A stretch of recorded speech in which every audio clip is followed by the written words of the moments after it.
Casey and Jessica here with you again. We are talking about sweeteners today and sugar in a general sense. But before we do so, just if anybody is new to our community, we want to introduce ourselves. So I am Casey Kephart. I am the founder of the Feel Good Formula.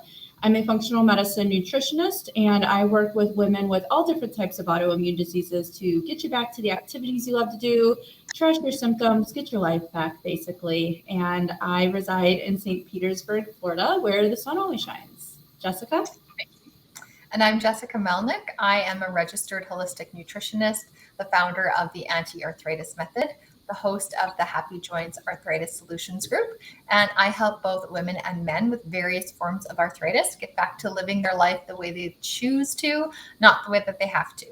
And I am in Saskatchewan, Canada, where the sun doesn't always shine, but it's shining very brightly today, and it's very warm, so really enjoying that. Awesome.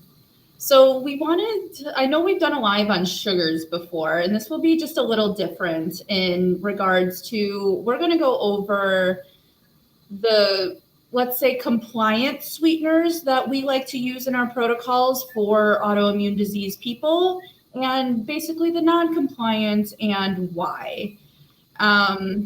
We first want to just start out with saying that sweeteners should be used in moderation. I know we have all heard that before, but for autoimmune disease people, we already have I'm trying to think of the word, a sensitive gut and sensitive body, and we are more prone to conditions. So sugars like to feed the bad bacteria in our body. So when we have an overconsumption of sugar, it feeds our bad bacteria. And if we have an autoimmune disease, more than likely we already have more bad bacteria than the good bacteria, and we're trying to balance that out, which should look like this. So the more sugar that we consume, the more bad bacteria that is going to grow. So we want to keep that sugar down in moderation. So from that bad bacteria, things like candida can grow. It can cause a leaky gut, more inflammation, yeast infections, UTIs, mood disorders, headaches, fatigue, mitochondrial damage, which is the batteries for our cells, which equals chronic fatigue and a lot of other issues. And then just intestinal dysbiosis, which just means more bad bacteria than good bacteria. So there's a lot of things that can happen from an overproduction of bad bacteria and an overconsumption of sugars. So we want to go into what are some compliant sugars that you should be using in either sweetening up your coffee or using with desserts or pastries or whatever you use sweeteners with. So Jessica, do you want to start us off? Yeah, for sure. So monk fruit is something that I know is fairly new to me in the last couple of years. I didn't know of any type of monk fruit before the last couple of years. It seems to be quite popular. So you're going to want to look for a pure source of monk fruit. It should come in like a powdered form. The last time I've seen it in a pure form, it had a bit of a color to it. I think it was kind of like a yellowy green color. You're going to want to find one that is without erythritol. Now, erythritol has become a really popular sweetener, especially in the keto community, on keto diets, because it is calorie free, but it can also cause some digestive distress for people who are more sensitive. So we don't really recommend using that a lot, or at least not a lot of it. And so most of the monk fruit you'll see would be called monk fruit sweetener, and it will say with erythritol. So you're going to want to find the pure version of monk fruit in order to use that. I don't believe it works the same in baking. Like, you can't really measure it like you'd measure sugar, but you can add it to, if you're making, let's say you're making like a matcha latte or something like that, and you want to add some sweetness to that, that might be something you might want to try. And anything else you wanted to say about monk fruit, Casey? Do you use it yourself? I don't use it a lot. Yeah, I use it. I actually just bought some from the fresh market, and it came in just like a little drops. It was $13 for a little bottle like this. It's expensive, but it just has monk fruit in it, which is more expensive than erythritol. So you're going to pay a more premium price for it, but also it looks like just a little bottle of, like, if anybody uses stevia, it's kind of just like that. And it's as sweet as I would say stevia is too. So you only need a little bit. And what I have used it for so far is I bought 100% dark cocoa chocolate chips. So really it's just like eating dark cocoa, which isn't sweet at all. So I made these I call them like little fat bombs, and then I squeezed some monk fruit on them to sweeten it up, and it was really, really good. So Nice. like Jessica said, you can't really like do a 1 cup sugar, 1 cup monk fruit kind of thing, but very good for sweetening up drinks or little desserts, teas, things like that. I would highly recommend, again, just get it without erythritol. I have had bad experiences with erythritol, just upset my stomach and digestive system. And those, I don't know if it would be the same as aspartame. I don't know the like clinical studies on it, but it, I don't know too much about erythritol. I should just end it there. Say it's kind of like xylitol, where it's kind of in that gray realm, Right. in terms of, what we consider paleo and what we consider like natural, and for a reason that like our body would actually know what to do with it. Right. So I would say proceed with caution. I have tried the monk fruit with erythritol sweetener.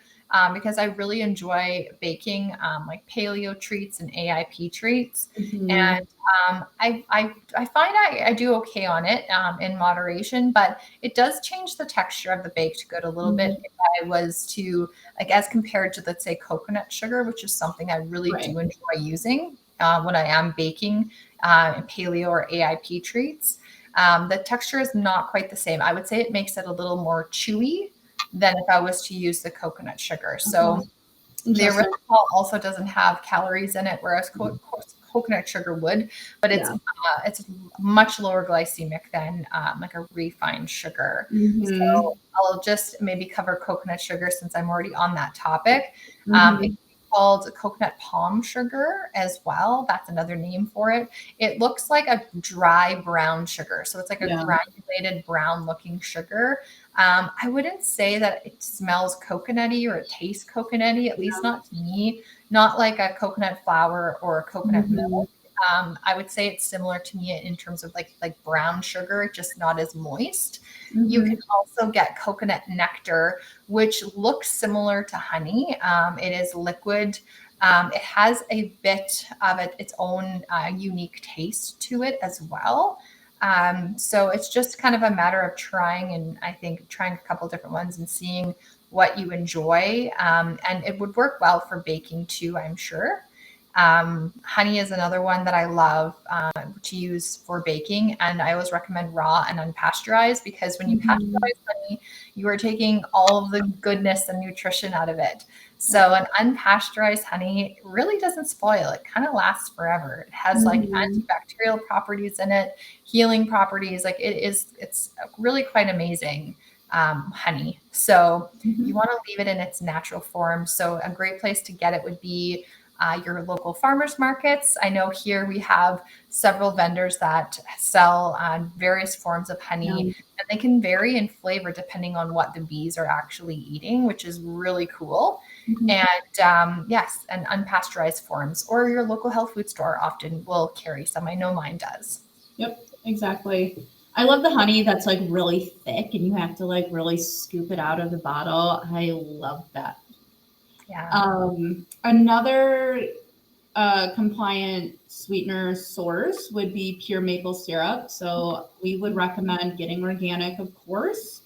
And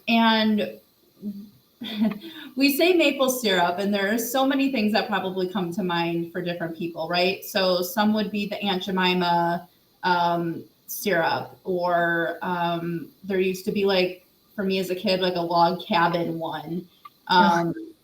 Right? Do you remember that one? I don't remember the log cabin one, but we Oh, had the one I was telling you about, like the big cylinder with like the beehive top that was just like basically a big tub of corn syrup. yes.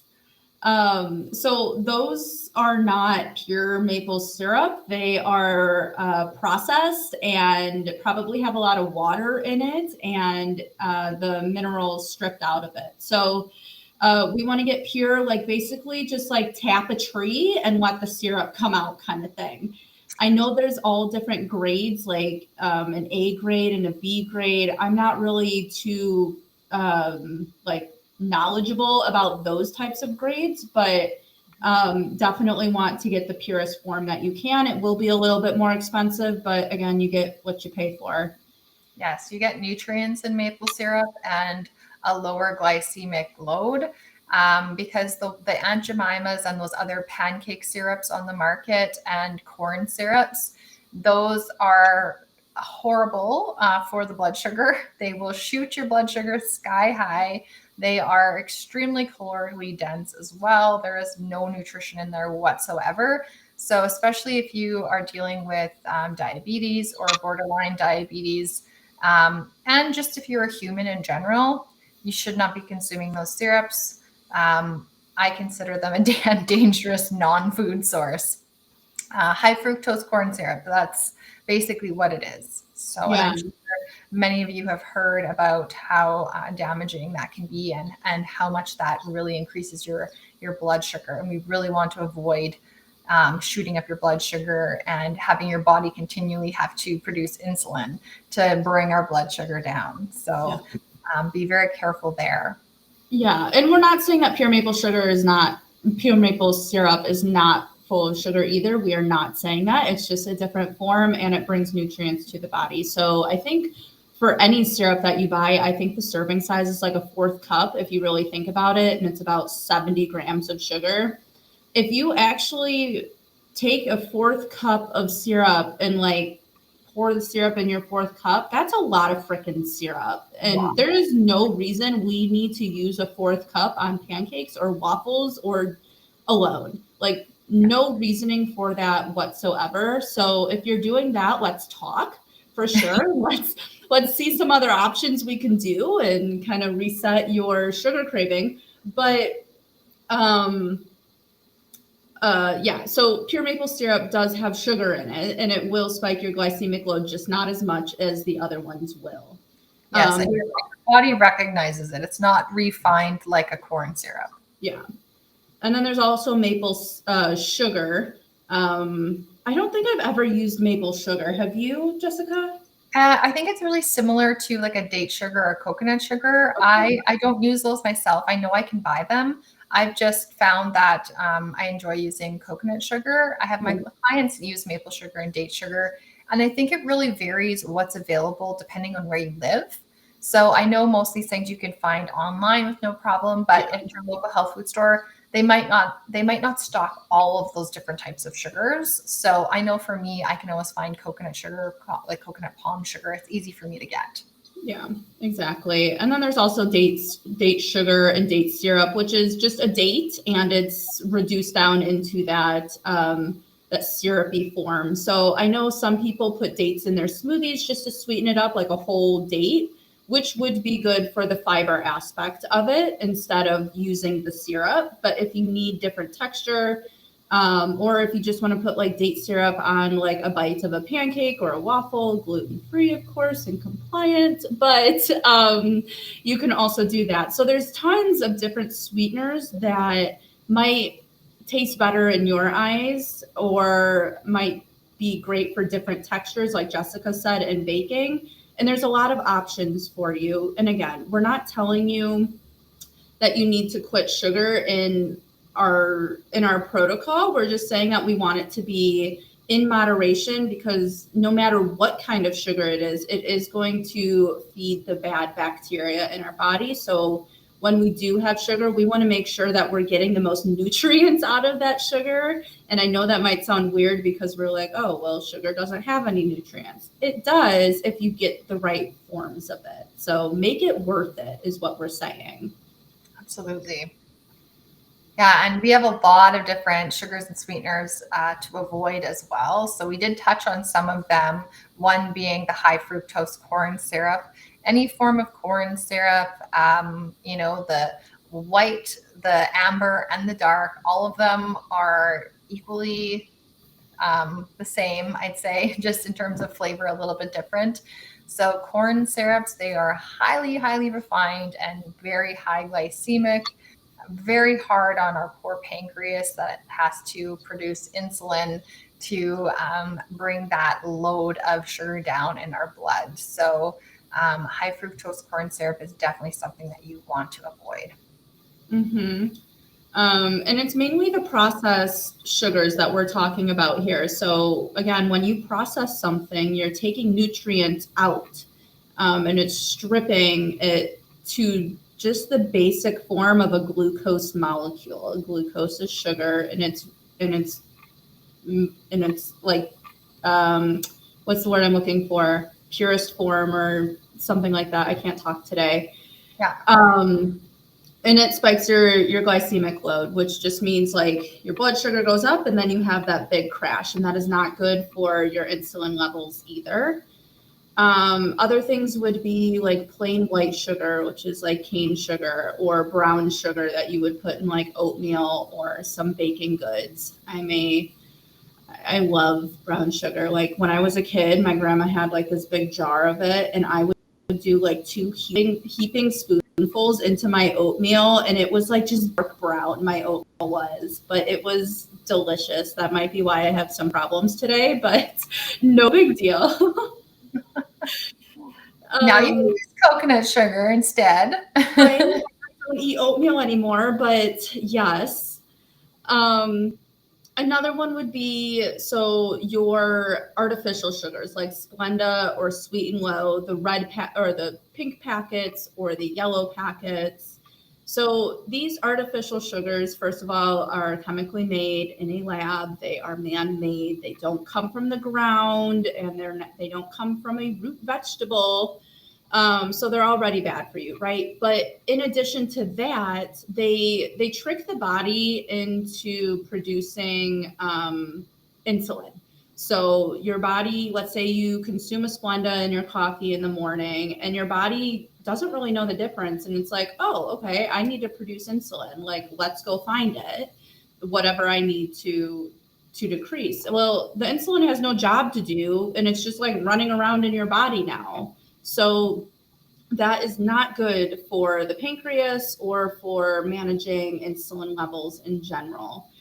So if you were going to use an artificial sweetener, like we said above, you want to either try the monk fruit, try a little bit of stevia with no erythritols, try some honey in your coffee. I know a lot of people do that.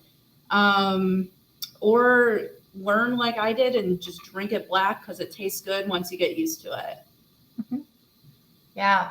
One other sweetener that we used to think was healthy was agave nectar or agave syrup, because it comes from the same plant that tequila comes from. So the agave plant.